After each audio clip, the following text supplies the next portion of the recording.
우리 앞뒤좌우로 축복의 인사를 나눕니다. 코람데오의 성도가 됩시다. 코람데오는 라틴어죠. 이 두 단어가 합성된 단어입니다. 코람데오라는 뜻은 하나님 앞에서라는 그런 뜻입니다. 그래서 코람이라는 단어와 데우스라는 단어가 합쳤는데, 코람은 면전에서, 앞에서 이런 뜻을 가지고 있어요. 데우스는 하나님을 말씀하시는 거예요. 그래서 코람데오임은 하나님 앞에서 그런 뜻입니다. 우리가 크리스마스도 똑같은 그 합성어잖아요. 크리스트하고 마스하고. 이 코람데오의 신앙을 내가 가지고 있다고 하면은 이 사람은 아무 염려가 없는 사람이에요. 코람데오라는 이 뜻을 가지고 우리는 하나님이 사람과 함께 한다는 뜻으로 하나님의 임재를 그렇게 말씀하고 있습니다. 여러분, 하나님과 함께하는 사람은요, 하나님의 축복을 누릴 수밖에 없잖아요. 임마누엘의 축복. 그래서 이거에 정반대되는 사람들은 어떻게 종교 생활하는 사람이에요. 사람들에게 내가 하는 것을 보여주려고 하는, 보여주는 신앙. 우리는 보여주는 신앙이 아니죠. 하나님이 나와 함께하는 코람데오의 신앙을 가지고 내가 삶을 살아보면은 사람들이 나를 봐요. 성경이 얼마나 많이 있습니까? 요셉과 함께 하신 하나님을 보디발 장군이 보았잖아요. 그래서 나가서 예수 믿어라, 하나님 믿어라, 이 말보다 더 확실한 것은 사람들이, 내 주변의 사람들이 나를 보고 과연 하나님이 살아계시는구나, 나도 하나님 믿어야 되겠다라고 나에게 말을 걸어오는 그러한 축복이 더 큰 축복이죠. 여러분, 제비를 뽑는다는 것은 결국은 다른 의미가 아니잖아요. 선택이잖아요. 예를 들어서 여러 가지의 어떤 쓴 것이 있어요. 내가 그걸 하나를 뽑잖아요. 그러면 결국은 선택이단 말이에요. 인간에게 수없는 선택의 기회가 옵니다. 그런데 그 기회를 내가 어떤 기준으로 삼느냐가 너무너무 중요한 거예요. 세상적인 방법이냐, 아니면 하나님의 절대 주권 속에서 내가 살아가는 방법이냐라는 것이죠. 이스라엘 백성들이 출애굽하는 과정 속에서도 선택의 기회가 있어요. 노아가 방주를 만드는 과정 속에서도 선택의 기회가 있어요. 모든 거예요. 우리 삶 속에서 모든 순간순간들이 제비 뽑는 그 선택의 기회가 온다라는 거예요. 그래서 하나님 앞에 서지 않으면은 자꾸 내 방법, 자꾸 세상 방법, 자꾸 세상의 소리를 듣고 내가 선택하게 돼. 그럼 그거는 순간 잘 될 수도 있어요. 그런데 그거는 영원한 축복이 아니라는 것을 항상 우리가 놓치면은 안 되는 내용입니다. 모든 축복을 하나님 앞에서 선택하고 누리고 전달하는 그러한 성도가 되길 주님의 이름으로 축복드립니다. 오늘 말씀 제목, 너희를 위하여 제비를 뽑으리라. 오늘 8절의 후반절에 나오죠. 첫 번째, 실로의 여호와 앞에서 뽑는다. 제가 서론에 말씀드린 것처럼 코람데오의 신앙을 가지고 우리가 제비를 뽑아야 돼요. 모든 내 인생의 여정을 걸어가야 되는 거예요. 18장 18절에 그 사람들이 일어나 떠나니 여호수아가 그 땅을 그리려 가는 사람들에게 명령하여 이르되 가서 그 땅을 두루 다니며 그것을 그려 가지고 내게로 돌아오라. 내가 여기서 실로의 여호와 앞에서 나오죠. 실로의 여호와 앞에서, 이것을 첫 번째 대지로 삼은 거예요. 구원받은 하나님의 자녀는 사람 의식하면 안 돼요. 어떤 환경에 의식해도 안 돼요. 어떤 문제에 내가 의식해도 안 돼요. 하나님을 의식해야 돼. 하나님을. 여러분, 사람들이 안 보면 내가 어떤 행동도 할 수 있잖아요. 나 혼자 있다면 어떤 행동도 할 수 있잖아요. 그런데 하나님이 보고 계시잖아요. 그래서 우리는 코람데오 신앙을 가져야 된다는 겁니다. 모든 문제의 원인은 자기 중심과 속이는 것에서 발생되는 거예요. 어제 보니까 뉴스에 송파에서 40대 남성하고 엄마하고 동생이 죽었어요. 그래서 그 가족을 찾다가 보니까 그 아내가 그 주변에 또 다른 주택에서 죽었어요. 그걸 또 알아보니까 자녀가 저쪽 다른 지역에서 또 죽었어요. 다른 집에서. 세 군데에서 일가족 5명이 다 하루 만에 사망됐어요. 확인한 거예요. 여러분, 정말 이 시대가 어떻게 흘러가는지는 우리는 현장을 보면서 어떤 그런 들려오는 뉴스를 보면서 진짜 하나님 앞에 서지 않으면은 내 생명, 내 삶, 내 모든 주변이 한순간도 행복하고 안전한 지대가 아니구나. 그래서요, 이 실로라는 것은요, 안전한 지대를 얘기하는 거예요. 그 밑에 말씀 보세요. 실로라는 의미는 안전하게 되는 때까지 또는 평안의 때까지라 그렇게 해석할 수 있다라고 제가 얘기했어요. 왜? 실로. 창세기 49장에다 실로가 오실 그때까지라고 그러잖아요. 그 그리스도가 오실 그때까지. 이 말은 내가 하나님과 함께하는 그 축복이 내게 있다고 하면은 하나님이 나를 지켜주십니다. 그래서 누구도 속일 수 없고 사탄도 역사할 수 없는 하나님 앞에 서는 성도가 돼야 돼요. 여러분, 이 비밀을 깨달은 초대교회 성도들은요, 날마다 성전에 모였어요. 날마다 모여서 뭐 했느냐? 언약 붙잡고 기도 속으로 들어간 거예요. 그 말은 기도할 때 흑암이 꺾이고, 기도할 때 닫혔던 문들이 열리고, 기도할 때에 성령의 역사가 일어나고, 기도할 때에 보호자의 능력으로 시공간을 초월하는 하나님의 응답이 나타난다는 것을 확인한 사람들이에요. 15곳의 문이 열리잖아요. 그냥 초대교회 성도들이 기도만 했는데 15개 나라의 중직자들, 산업인들이 몰려오는 거예요. 한번 우린 자신에게 자문자답 해봐야 돼. 나는 과연 얼마만큼 기도하고 있는가? 내가 하는 일을 놓고, 내가 섬기는 교회를 놓고, 내가 받은 그 직분을 놓고 내가 과연 얼마만큼 기도를 하고 있는가? 여러분, 사도행전 4장 19절 말씀 보세요. 베드로와 요한이 대답하여 이르되 하나님 앞에서 너희의 말을 듣는 것이 하나님의 말씀을 듣는 것보다 옳은가 판단하라 그랬어요. 어디 앞에서요? 하나님 앞에서.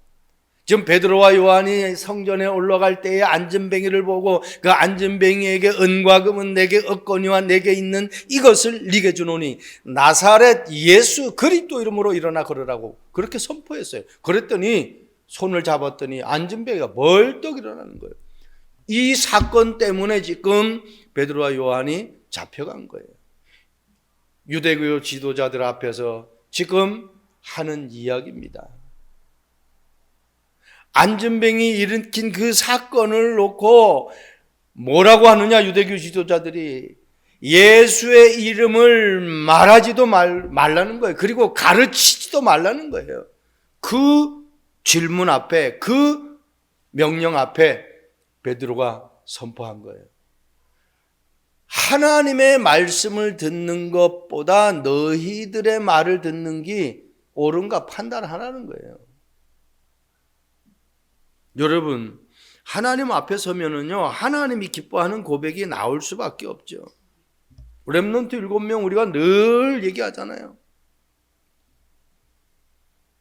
요셉도 하나님 앞에서, 다윗도 하나님 앞에서, 그죠? 초대교회 성도들이 하나님 앞에서. 하나님 앞에 서려고 하면 내가 하나님을 바로 알아야 되잖아요. 여러분, 누가 나를 불러요. 근데 그분이 누군지도 모르고 내가 그 사람 따라갈 수가 있습니까? 그러니까 어려움 당하는 거잖아요. 아이들이 유괴범이 오라오라고 할 때 따라갈 때가 그 아저씨가 왜 나를 부르는지 전혀 모르는 아저씨인데 나를 부른단 말이에요. 그러면서 너가 갖고 싶은 거 사준다고 한단 말입니다. 그 따라가요. 그 갖고 싶은 것 때문에. 여러분, 하나님 앞에 서고 하나님의 말씀에 따른다는 것은 하나님을 모르고서는 절대로 할 수가 없죠. 십자가의 사랑과 부활의 능력을 내가 얼마만큼 알고 있느냐. 그 예수님이 이 땅에 왜 그리스도로 오셔서 내 안에 성령으로 함께 하는지를 알아야 되잖아요. 그거 모르면 아무 소용이 없어요.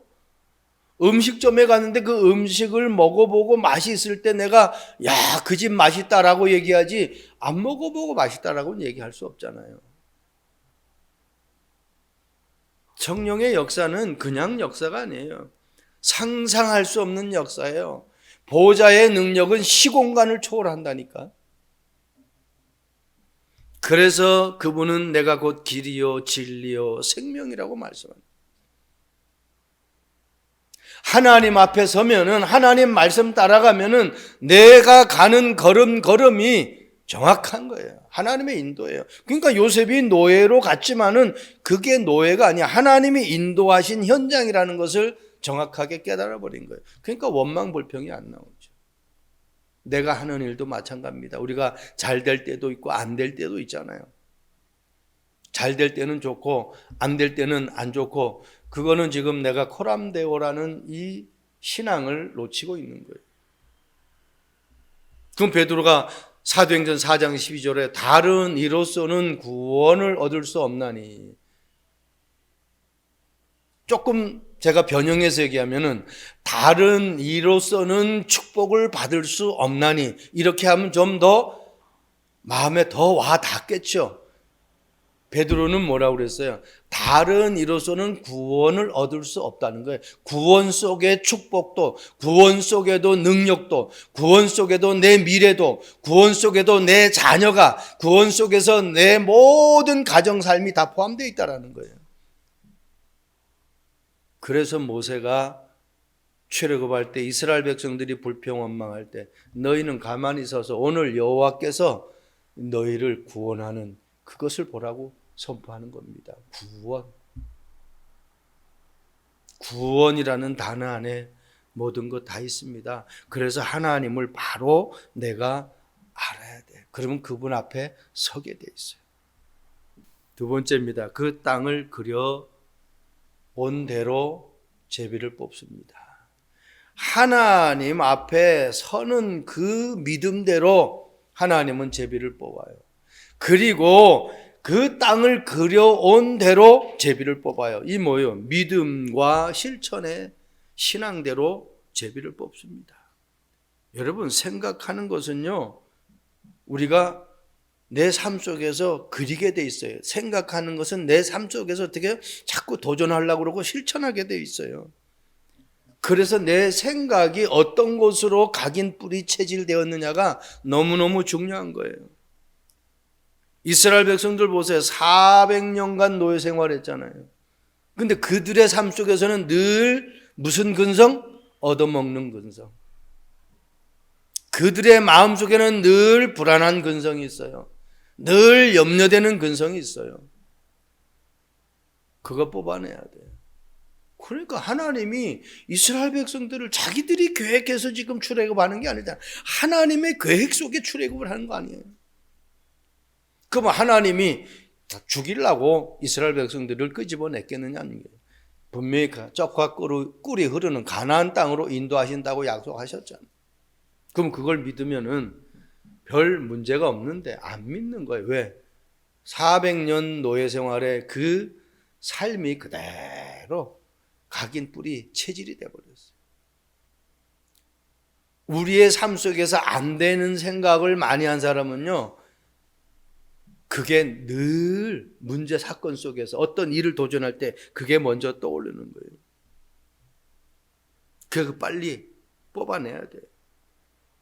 18장 9절 말씀, 그 사람들이 가서 그 땅을 두루 다니며 성읍들을 따라서 7부문으로 책에 그려 실로 진영에 돌아와 여호수아에게 나오니.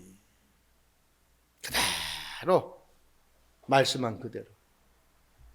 지금 분배받지 못한 이 7지파가 시므온 지파, 베냐민 지파, 닷 지파, 이사갈 지파, 그죠? 스불론, 아셀, 납달리 지파 아닙니까?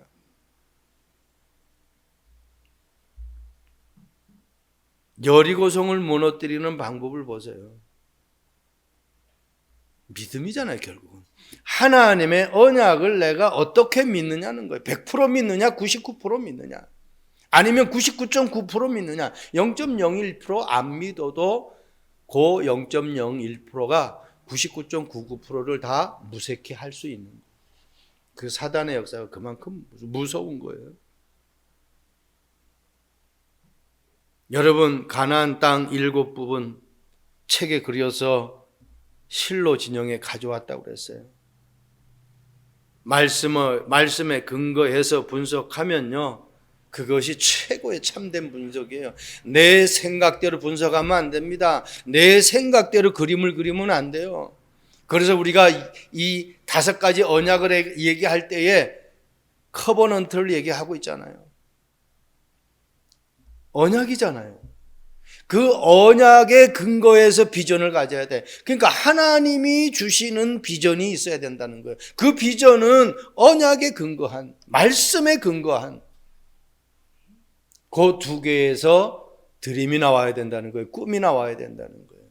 그러면 하나님도 원하고 하나님이 주신 비전 가지고 나의 꿈을 만들면은 하나님이 역사할 수밖에 없어요.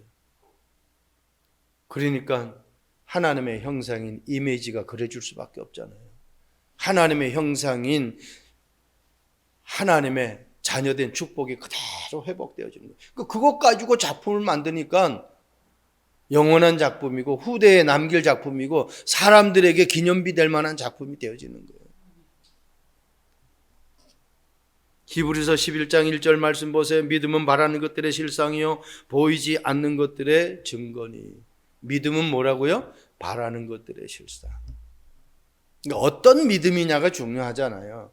나의 동기를 채우는 믿음이냐, 아니면 하나님의 소원을 이루기 위한 믿음이냐. 야고보서 보면은 내 동기를 가지고 구하는 것은 응답하시지 않는다고 얘기했어요. 저와 여러분들이 하나님의 소원을 담는 그러한 그림을 그리시길 바랍니다. 하나님은 믿을 때 역사하죠. 불안하고 초조하고 불신앙할 때 절대로 하나님 역사가 없고 그때 사단의 역사가 있는 거예요. 여러분, 분석을 지시한 분이 누구예요? 그리고 그 분석을 지시한 분이 무엇을 근거로 그림을 그려오라고 했는지를 우리는 안다고 하면은 엉뚱한 그림을 그릴 수가 없잖아요. 하나님이 세운 여호수아를 통해서, 여호수아는 그리스도의 예표입니다. 그 그리스도 능력의 언약을 가지고 현장에 그림을 그리는 거예요. 그때 하나님은 완벽하게 역사합니다. 사단이 틈타지 못하도록 역사합니다. 창세기 45장 5절 말씀 보세요. 당신들이 나를 이곳에 팔았다고 해서 근심하지 마소서, 한탄하지 마소서. 하나님이 생명을 구원하시려고 나를 당신들보다 먼저 보내셨나이다. 여러분, 창세기 여기 45장 지금 5절인데요. 그 4절 말씀 하반절에 보면은 이렇게 나와요. 이렇게 얘기해요. 요셉이 형들에게 이르되 내게로 가까이 오소서. 그들이 가까이 가니 이르되 나는 당신들의 아우 요셉이니 당신들이 애굽의 판자라. 그렇게 얘기해요. 그러니까 형들이 팔았다고 얘기해요. 근데 8절에는 더 확실하게 말씀하고 있죠. 뭐라고 말합니까? 그런즉 나를 이리로 보내 이는 당신들이 아니요, 한마디로 형들이 파는 것이 아니요 하나님이세요. 그래요. 하나님이 하셨다라고 얘기해요. 형들이 판 거는 맞는데 하나님이 형들을 사용해서 생명을 구원하기 위해서 먼저 요셉을 그런 방법으로 보낸 거예요. 그러면 내게 일어나는 모든 문제 사건들이 하나님이 이렇게 하셨구나라고 한번 생각해 보세요. 이게 소름 돋는 일 아닙니까? 제 사역 속에 지나간 모든 그런 흐름들을 보면은 진짜 감사라는 단어를 잊을 수가 없다. 엄청난 축복이구나. 요셉에게 출세하는 그림과 복수하는 그림이 아닙니다. 생명을 구원하고 생명을 살리는 그 그림을 그렸어요. 하나님의 계획의 그림을 그렸다니까요. 그래서 자신은 노예로 팔은 그런 형들에게 원망이나 복수나 그런 부분들을 생각지도 않았어요. 왜? 하나님의 계획이 분명하니까. 마지막입니다. 너희를 위하여 제비 뽑으리라. 하나님의 방법대로 뽑는 것입니다. 이거는 절대 주권의 신앙이에요. 여호수아서 18장 10절 말씀 보세요. 여호수아가 그들을 위하여 실로의 여호와 앞에서 제비를 뽑고 그가 거기서 이스라엘 자손의 분파대로 그 땅을 분배하였더라 그랬어요. 어떤 일을 실행하려고 하면 우리는 여러 가지 잡음이 생길 수 있고 찬성도 반대도 나올 수 있잖아요. 이번에 국회에서 이재명 대표 체포동의안 가결 하는 거 보니까 이렇잖아요. 지금 이 상태잖아요. 지금 이 세상이 똑같아요. 그러니까 자기의 마음에 드는 것이 있고 마음에 안 드는 게 있다. 그러니까 마음에 드는 것을 선택하고 마음에 안 드는 것을 또 선택하지 않을 수 있다. 그런데 그게 지금 국회의원들에게만 주어지는 것이 아니라 이 지구상에 살아가는 모든 사람들에게 지금 이런 부분들이 주어져 있어요. 이때 내가 누구 앞에서 어떤 믿음을 가지고 어떤 그림을 가지고 어떻게 실천하느냐가 너무너무 중요하잖아요. 여러분, 힘 있는 사람의 말로 되어지는 것이 아니라 하나님의 절대 주권, 절대 방법으로. 결국은 제비 뽑는 것은 아까도 얘기했지만은 내가 잡아서 뽑는 거예요. 그렇기 때문에 잘못됐을 경우에 후회도 원망도 항의도 할 수 없는 거예요. 왜? 내가 제비를 뽑았기 때문에. 하나님의 절대 방법이에요. 이 방법은 오늘 본문에서 그냥 임의대로 여호수아가 하는 말이 아니잖아요. 여호수아서 14장에도 우리가 제비 뽑는 거 땅을 분배할 때 나왔잖아요. 민수기 34장 13절에도 얘기하고 있어요. 모세가 이스라엘 자손에게 명령하여 이르되 이는 너희가 제비를 뽑아 받을 땅이라. 여호와께서 이것을 9지파 반쪽에게 주라고 명령하셨나니 그랬어요. 모세가 결정한 것도 아니에요. 하나님이 모세에게 그렇게 하라고 말씀하셨어요. 그런데 그거 모세가 그거를 여호수아에게 너희가 가나안 땅에 들어가면은 그렇게 하라고 명령한 거예요. 그 명령을 여호수아는 그대로 놓치지 않고 지금 이스라엘 백성들을 함께 가나안 땅에 들어가서 제비 뽑아서 땅을 분배하는 거예요. 근데 그냥 분배하지 않잖아요. 가서 그림을 그려가지고 오라는 거예요. 그래서 이렇게 다 자기들 생각에는 어떻게 한번 생각해 보세요. 여기는 내가 이 땅을 차지하면 좋겠다라고 생각 안 했겠습니까? 그냥 나름대로 다 그렇게 해가지고 그림을 그려왔겠죠. 근데 그곳을 자기가 뽑으면 다행인데 그곳을 다른 지파가 뽑을 수도 있잖아. 근데 다 어떻게 해요? 자기가 마음에 먹는 것을 가지고 다 그렇게 해서 그림을 그려가지고 왔을 거라는 거예요. 그러나 그거의 결정은 하나님의 절대 주권이라는 거예요.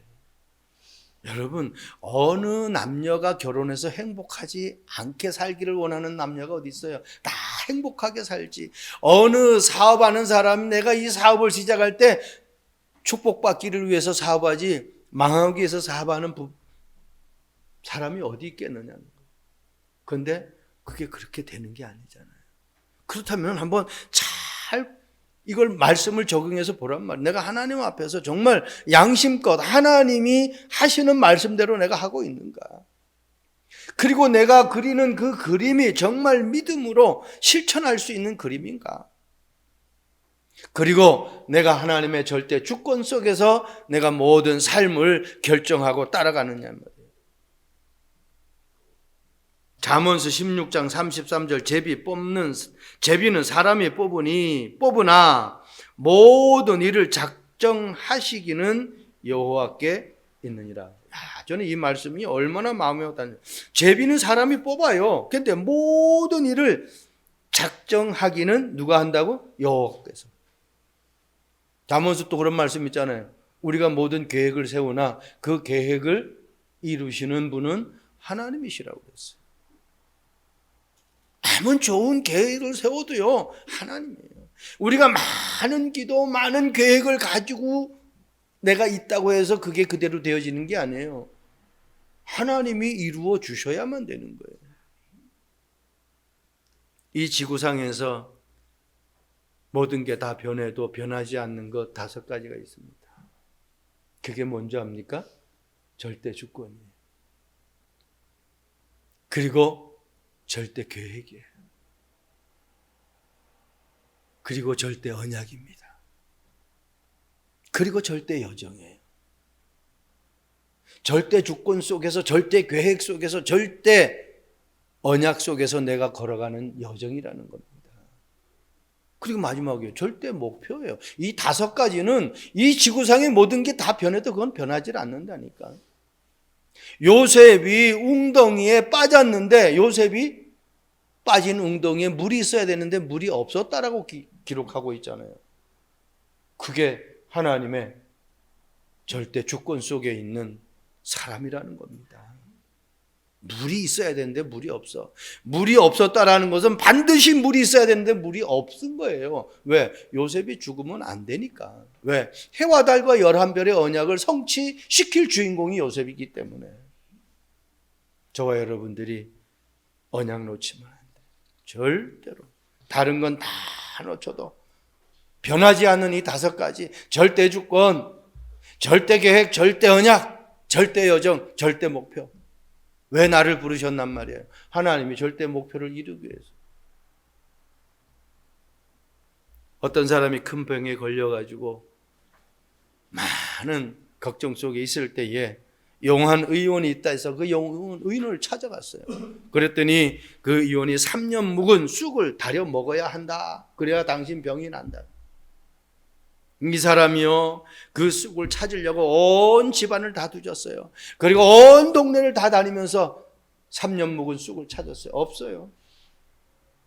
그러니 어떻게 하겠어요? 이제는 보찜을 싸고 들러매고 이 나라 저 나라 다니면서 3년 묵은 쑥을 찾아다니는 거예요. 그러다가 10년 돼서 그 사람 죽었어요. 그지 않아도 건강이 안 좋은데 쑥을 찾아서 10년을 다녔으니 그 건강이 배게 나겠습니까? 그냥 죽었어요. 그래서 제가 거기다 씁니다. 예수님께서 하나님의 나라는 너희 안에 있느니라. 여러분, 3년 된 쑥은 이 사람 지금 어때? 죽을 병에 걸렸다고 안 하잖아요. 그냥 큰 병에 걸렸다고 했어요. 그러면 쑥은 어디나 있어요, 나가면은. 그럼 그 쑥을 뜯어다가 잘 정리해가지고 말려서 3년 묵히면 되는 거예요. 그 다음에 먹으면 되거든요. 쑥은 어디나 있는데 그 쑥을 어디나 있는 걸 찾지 못하고 3년 묵은 것을 찾으려고 하니까. 여러분, 성령 충만을 찾으려고 하지 말고 성령이 내 안에 이미 들어와 계시잖아요. 바리새인들이 묻잖아요. 예수님에게.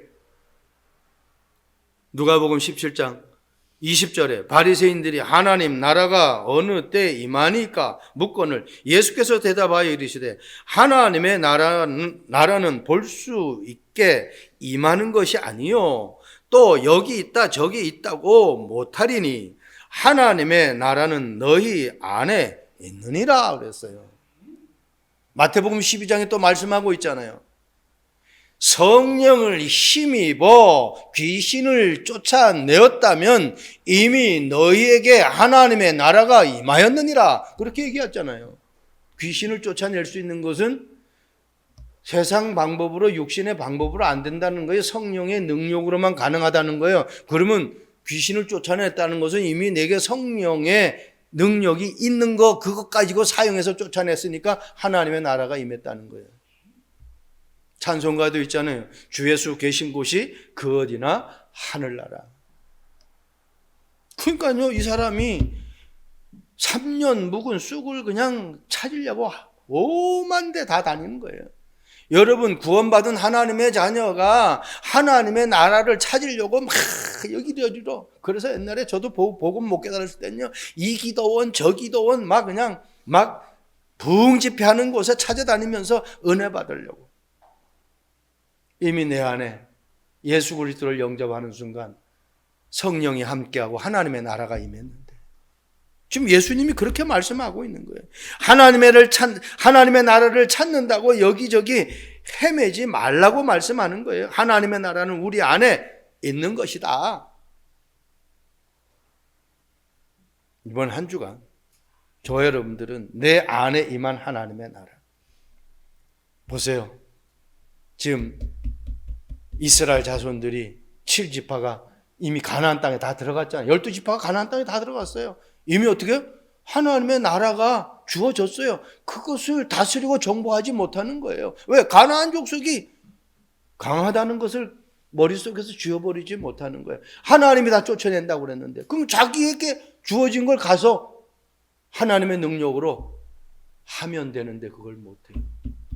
이미 주어진 것 누리지 못하는 이 이스라엘 자손들을 우리는 보면서 나에게 주어진 이 하나님의 자녀된 신분과 권세를, 언약과 기도의 비밀을 가지고 나에게 주신 달란트를 가지고 237 나라 살리는 망대를 세우는 성도가 되길 주님의 이름으로 축복드립니다. 기도하겠습니다. 좋으신 하나님을 찬양합니다.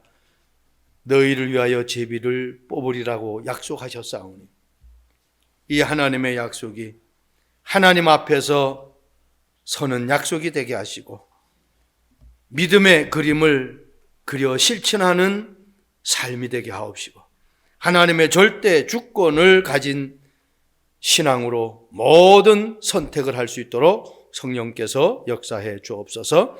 감사합니다. 예수 그리스도의 이름으로 기도합니다. 아멘.